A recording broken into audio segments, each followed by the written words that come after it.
All right, folks, we're back for part 2. So last time we dove deep into NDAs and NNNs, the frontline tools for protecting your intellectual property in China. But as I said before, these agreements are just the start. IP protection isn't a one-size-fits-all solution. It's more like a toolkit. Today, we're unpacking 7 actionable steps that, when used together, form a robust defense for your ideas and designs. And don't forget, this isn't just about China. These strategies apply everywhere. But since China is the manufacturing hub of the world, we'll use it as the backdrop. Ready? Let's get started. Step number 1, patent protection. First up, patents. This is your legal shield. If you're serious about your product, you need to patent it in every country where you plan to sell. China operates on a first-to-file system, meaning the first person to file the patent owns it, regardless of who invented it. A famous case? Tesla. Back in 2006, a Chinese businessman filed for the Tesla trademark in China before the company entered the market. Tesla had to fight a legal battle to reclaim their name, a very costly and unnecessary headache. The takeaway? File your patents early and file them everywhere you're doing business. It's not glamorous, but it's your first line of defense. Step 2, copyright protection. Next, let's talk about copyright protection. This isn't just for authors and artists, it's for businesses too. Your logo, website, marketing materials, these are all part of your brand identity, and they're worth protecting. Copyright law ensures that no one can legally copy or distribute your unique content without permission. Take Disney as an example. They're relentless about protecting their IP.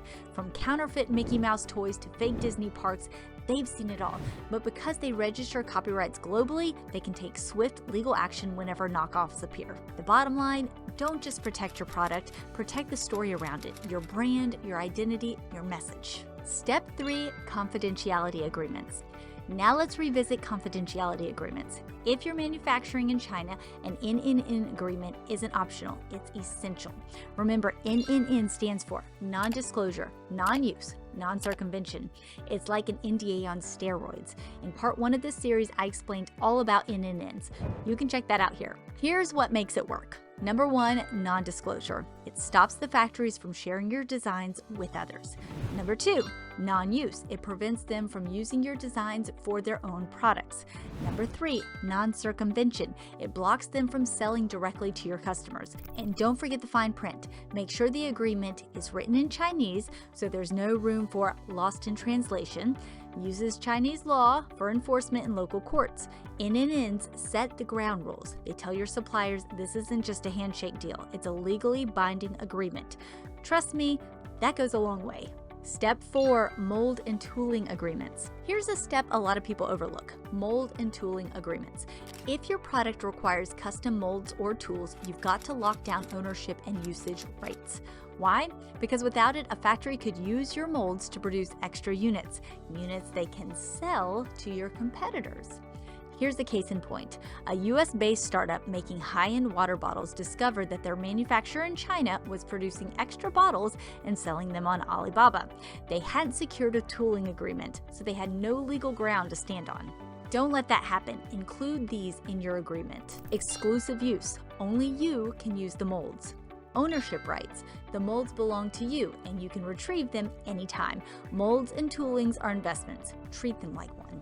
Step 5, separate production. Here's a clever strategy. Spread your production across multiple factories. Think of this like if no single factory has the full blueprint of your product, it's much harder for anyone to copy it. Let's say you're making a smart gadget. One factory handles the casing, another the electronics, and a third the packaging. Assembling happens in a trusted facility, maybe even back in your home country. This way, no single supplier has the full recipe. Does that complicate logistics? Sure.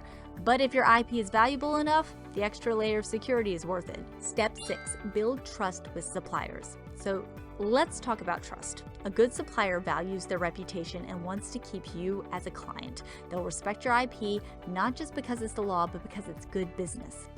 But trust isn't a strategy, it's a starting point. Always back it up with solid contracts, regular audits, and clear communication. Think of trust as the cherry on top, not the whole cake. Step 7, be the best. Finally, the best way to protect your IP, Be the best in the market. When you're constantly innovating, delivering quality, and building a brand people trust, even the best copycats can't keep up. So let's look at Apple. Sure, there are iPhone knockouts off there, but people still line up for the real thing. Why? Because they trust Apple to deliver the best experience. It's not just about the product, it's about the brand, the story, the loyalty. So don't just protect what you've got. Keep pushing forward, stay ahead, and let the competition try to catch up. So here's a few extra steps to round out your strategy. Number 1, monitor the market. Use tools like Amazon Brand Registry to spot counterfeit products. Number 2, work with IP experts. They know the ins and outs of the legal system better than anyone else. Number 3, register with customs. In China, you can register your IP with customs to block counterfeit goods from leaving the country. Remember, prevention is always better than cure. Legal battles are a last resort. They're expensive, they're time-consuming, and rarely worth it. So build a system that keeps you ahead of trouble. So there you have it, 7 steps to protect your IP. From patents to production strategies, these steps work best when you combine them into a comprehensive plan. So how do you spot red flags in a deal? What clauses should you insist on? And how do you secure terms that protect your interest without alienating your partners?